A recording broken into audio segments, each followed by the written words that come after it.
सोचिए, माइक्रोबायोलॉजी की दुनिया में कुछ ऐसे अपराधी हैं जो इतने छोटे हैं कि दिखाई भी नहीं देते, लेकिन ये अनदेखे मुजरिम बहुत बड़ी बड़ी मुश्किलें खड़ी कर सकते हैं। तो चलिए आज एक जासूस की नजर से देखते हैं और ग्राम पॉजिटिव कोकाई के इस रहस्य को सुलझाते हैं। यही तो आज का सबसे बड़ा सवाल है। भाई, जब मुजरिम को देख ही नहीं सकते तो पहचानेंगे कैसे? इसका जवाब छिपा है सबूतों के निशान में। ये एक तरह की साइंटिफिक जासूसी है जहां किया गया हर एक टेस्ट एक नया सुराग सामने लाता है। और ये रहा हमारा वो नक्शा। देखिए, ये फ्लोचार्ट सिर्फ एक डायग्राम नहीं है, ये हमारी पूरी जांच का रोड मैप है। इसमें हर मोड़ एक सवाल है और हर जवाब हमें हमारे असली अपराधी के और करीब ले जाता है। तो चलिए इस पर जरा गौर करते हैं। तो हमारी जांच शुरू होती है एक बहुत ही अहम मोड़ से, जिसका नाम है कैटलिस्ट टेस्ट। ये पहला और सबसे ज़रूरी टेस्ट है जो हमारे सभी संदिग्धों को दो बड़े बड़े अलग अलग ग्रुप्स में, कह सकते हैं कि दो गैंग्स में बांट देगा। तो आखिर ये कैटलेज है क्या? आसान भाषा में ये एक एंजाइम है। जब हम बैक्टीरिया के सैंपल पर हाइड्रोजन पेरोक्साइड की एक बूंद डालते हैं तो अगर कैटलेज मौजूद है तो फौरन बुलबुले बनने लगते हैं। अगर बुलबुले नहीं तो मतलब नेगेटिव, और अगर बुलबुले हैं तो पॉजिटिव। कितना आसान और सीधा सा सुराग है ना?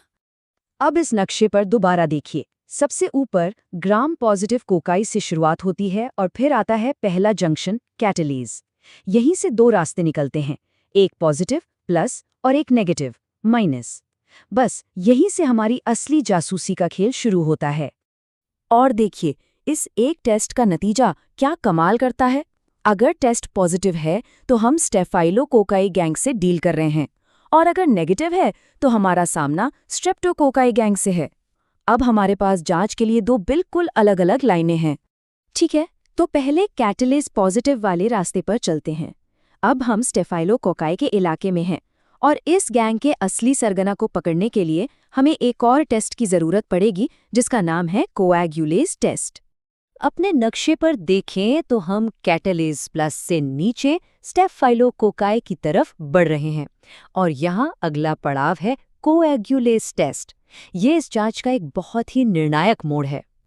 तो ये कोएगुलेज टेस्ट करता क्या है? असल में ये बैक्टीरिया की एक खास ताकत को जांचता है कि क्या वो खून के प्लाज्मा को जमा सकता है या नहीं, मतलब उसका थक्का बना सकता है या नहीं। ये एक बहुत शक्तिशाली हथियार है जो सिर्फ एक खास किस्म के अपराधी के पास ही होता है। और अगर टेस्ट पॉजिटिव आ गया, मतलब प्लाज्मा जम गया, तो बस पकड़ में आ गया हमारा मुख्य संदिग्ध स्टेफाइलोकोकस ऑरियस, या शॉर्ट में कहें तो एस ऑरियस। ये इस गैंग का सबसे कुख्यात सदस्य है। इस रास्ते पर हमारी जांच यहीं खत्म हो जाती है। लेकिन सोचिए, अगर टेस्ट नेगेटिव आया तो? तब भी हमें एक पक्का जवाब मिलता है। ये हमें बताता है कि हम जिस ग्रुप से डील कर रहे हैं वो है कोएगुलेज नेगेटिव स्टेफाइलोकोकाई, जिसे शॉर्ट में कॉन्स भी कहते हैं। तो एक नेगेटिव नतीजा भी एक पक्की पहचान है। चलिए अब अपनी जांच का रुख दूसरी तरफ मोड़ते हैं। याद है, अगर कैटलेज टेस्ट नेगेटिव आया था तो अब हम स्ट्रेप्टोकोकाई गैंग का पीछा कर रहे हैं, और इनकी पहचान का राज खून में छिपा है। आइए अपने नक्शे पर वापस लौटते हैं। अब हम कैटलेज माइनस वाले रास्ते पर हैं, जो हमें सीधे स्ट्रेप्टोकोकाई के दुनिया में ले जाता है, और यहाँ का पहला सुराग है हीमोलाइसिस। हीमोलाइसिस का सीधा मतलब है खून को तोड़ना। हम इन बैक्टीरिया को एक खास प्लेट पर उगाते हैं जिसमें भेड़ का खून होता है। इसे ब्लड अगर प्लेट कहते हैं। हम बस ये देखते हैं कि बैक्टीरिया अपने चारों ओर मौजूद खून की लाल कोशिकाओं के साथ क्या करते हैं। और यहाँ हमें 3 अलग अलग तरह के सबूत मिल सकते हैं। पहला है अल्फा हीमोलाइसिस। इसमें बैक्टीरिया के चारों ओर एक हरा हरा सा घेरा बन जाता है। दूसरा है बीटा हीमोलाइसिस, जिसमें बैक्टीरिया खून को पूरी तरह साफ कर देते हैं, एक खाली जगह बना देते हैं।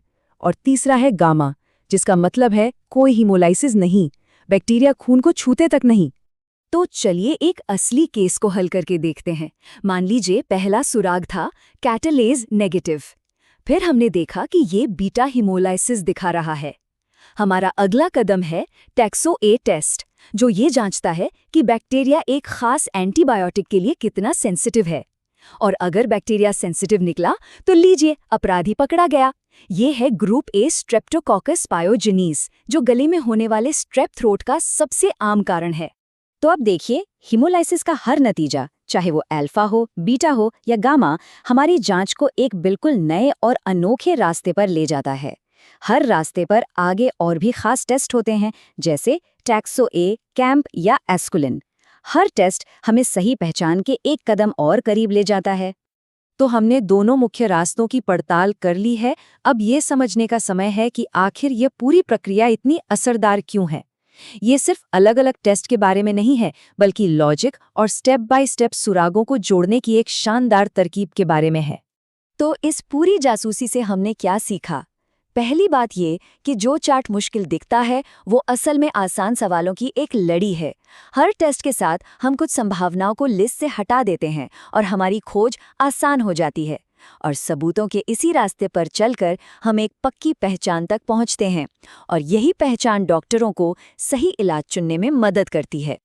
ये तरीका हमें सिर्फ बैक्टीरिया की पहचान करना नहीं सिखाता, ये हमें सिखाता है कि कैसे तर्क और एक सिस्टमैटिक जांच के जरिए मुश्किल से मुश्किल समस्याओं को सुलझाया जा सकता है। ये हमें सोचने पर मजबूर करता है। न जाने विज्ञान और कितनी ऐसी अनदेखी दुनियाओं के नक्शे बना रहा है, जिनके बारे में हम अभी जानना शुरू ही कर रहे हैं।